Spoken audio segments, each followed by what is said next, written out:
Okay, so you all are here.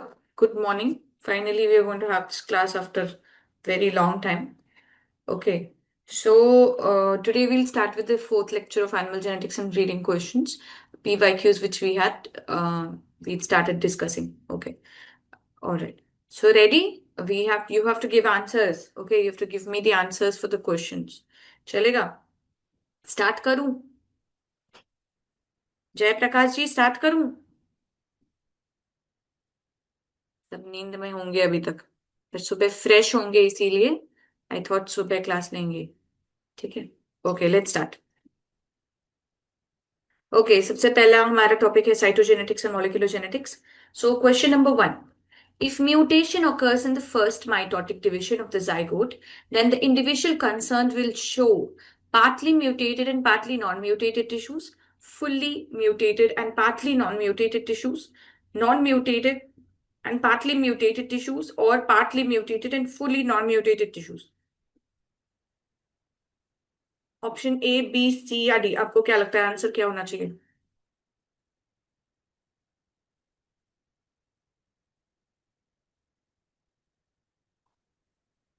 Jayaprakash जी के option A. बाकी लोगों का क्या कहना है? somebody is named Y over here. आपका नाम Y है स्क्रीन पे. what do you think?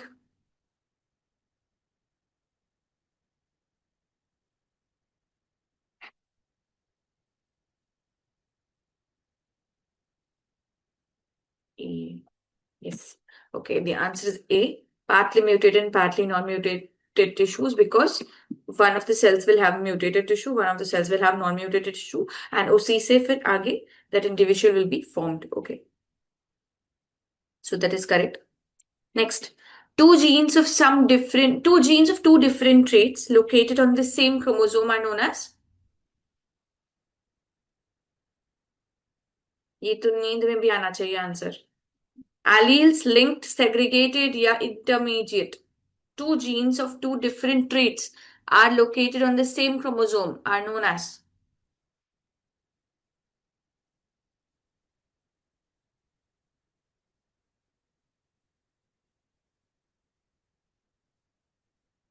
B. ठीक है, इसको linked traits कहते हैं. So it is linked. Correct. Okay. So when two genes are located together and close in distance on the same chromosome, they tend to get inherited together due to absence of crossing over. That is why they are said to be linked. Okay. Next. Crossing over takes place between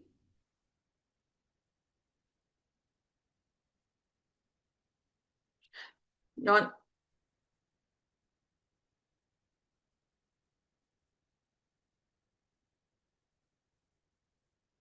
non-cystochromatid, cystochromatid, chromonema या chromosome.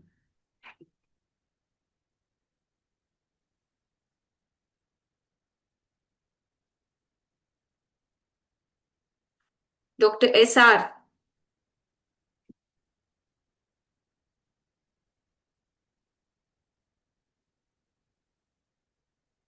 Takes place between non-cystochromatids. Okay. Of the same, of homologous chromosomes.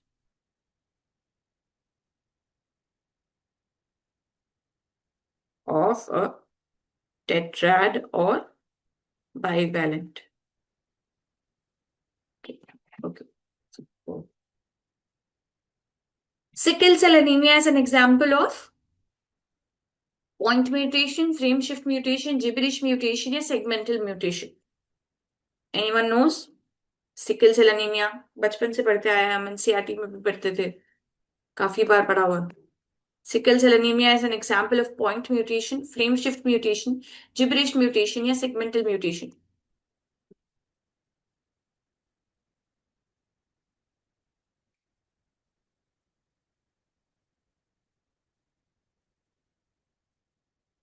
क्या है answer, किसी को पता है?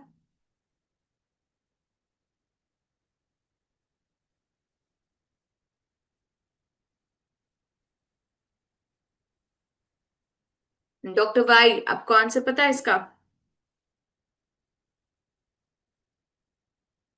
नहीं पता तो नहीं पता लिख दीजिए. यू शुड रिस्पॉन्ड दो. It's an interactive class. Sickle cell anaemia में क्या होता है? पॉइंट म्यूटेशन होता है, फ्रेम शिफ्ट म्यूटेशन होता है, जिबरिश म्यूटेशन या segmental mutation. No idea? Point note से। इट्स, हाँ पॉइंट म्यूटेशन होता है। Okay, it's point mutation. Alright, so that's point mutation. Okay, there is one GAG becomes GUG ऐसा कुछ है, so it is in sickle cell anemia. Okay, mutations that do not bring about visible changes in the phenotype are known as gross mutation, silent mutation, nonsense mutation, or zero mutation. Silent note. Silent mutation, ठीक है। And what about nonsense mutation? इसका answer सही है, ये silent mutation है।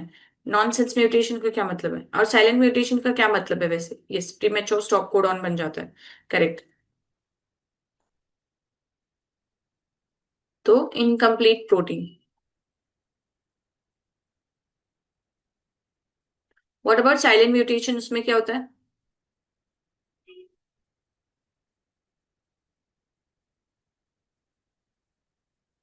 Nonsense mutation में premature stop codon बन जाता है, साइलेंट म्यूटेशन में क्या होता है? इसको साइलेंट क्यों बोल रहे हैं?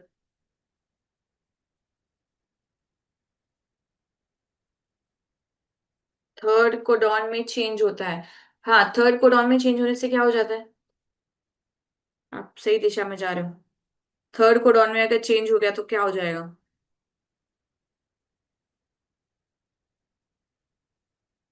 वॉबल पोजिशन, हाँ। फिर थर्ड कोडॉन में चेंज होता है, तीन कोडॉन्स होते हैं, एक दो तीन। इन तीन कोडॉन से मिलके एक अमीनो एसिड बनता है। थर्ड कोडॉन में चेंज हो जाता है, ये वोबल पोजीशन है। वोबल पोजीशन मतलब यहाँ कोई भी आ जाए, any base can come here, the amino acid will not change, ठीक है। इसीलिए इसको वोबल पोजीशन बोलते हैं। हाँ, अमीनो एसिड चेंज नहीं होगा, इसीलिए प्रोटीन में कोई चेंज नहीं होगा, इसीलिए उसको साइलेंट म्यूटेशन बोलते हैं। सही बात। इसीलिए कोई विजिबल चेंज आपको बाहर से दिखता नहीं है, even though the genotype is changed. Okay, all right. Next, the largest possible population of a particular organism is the genus, the breed, the family, or the species.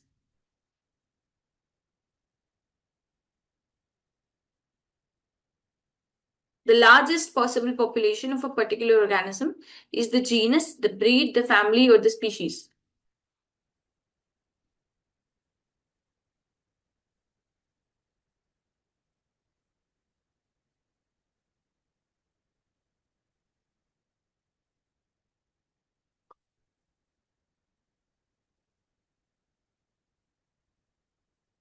C, family. Doctor Jayaprakash D कह रहे हैं शायद। आप सी क्यों कह रहे हो, आप डी क्यों कह रहे हो? Please explain.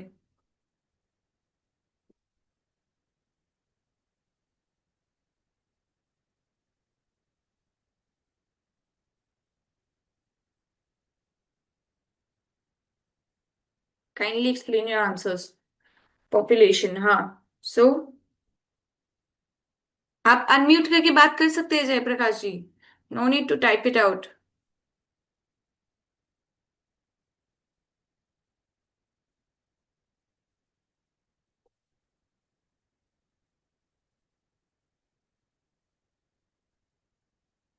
सेम स्पीशीज की डेफिनेशन में ही है, करेक्ट। सही बात है। ओके, सो ये एक्चुअली स्पीशीज है इसका आंसर। एक स्पीशीज किसी चीज की, वो उसी का सबसे बड़ा पॉपुलेशन हो सकता है। जैसे ह्यूमंस की species, okay, so they are the biggest population. Cattle की स्पीशीज, तो कोई कैटल की पर्टिकुलर स्पीशीज है, बॉस इंडिकस। बॉस इंडिकस का सबसे बड़ा पॉपुलेशन उसकी स्पीशीज में ही होगा, जीनस में नहीं, ठीक है।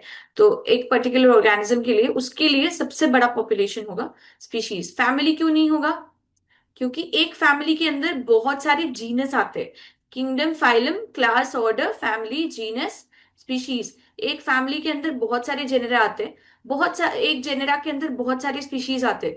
तो एक पर्टिकुलर पॉपुलेशन के लिए, ऑर्गेनिज्म के लिए, उसके लिए सबसे बड़ी पॉपुलेशन उसकी स्पीशीज है। ठीक है, so इसका आंसर है स्पीशीज। ठीक है, समझ में आ गया? डॉक्टर सौरभ, सौरभ नाम है शायद आपका। सौरभ, सौरभ, समझ में आ Yes. गया? Yes, ma'am. Okay. The number of linkage groups in cattle are 20, 30, 18 or 25? 30। Saurabh, आप क्या कहते हैं, लिंकेज ग्रुप्स कितने होते हैं कैटल में?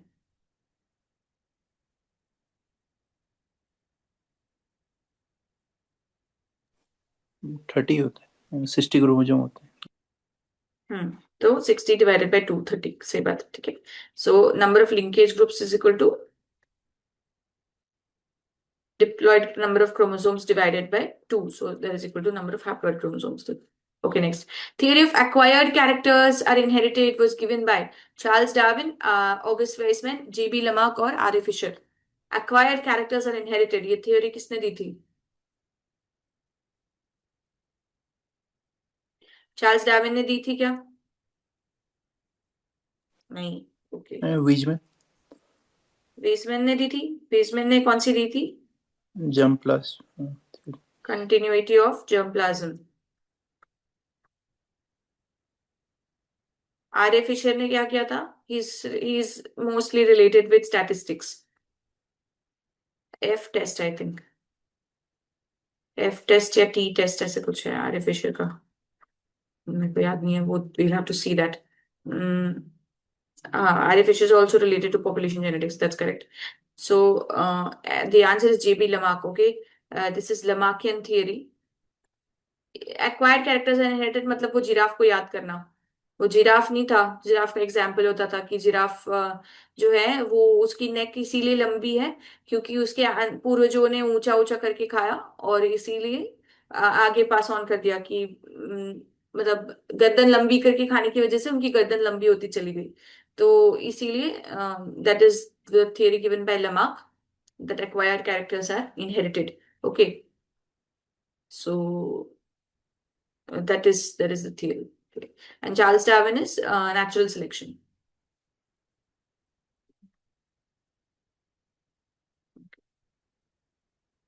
Okay, all right. So the answer is J.B. Lamarck over here.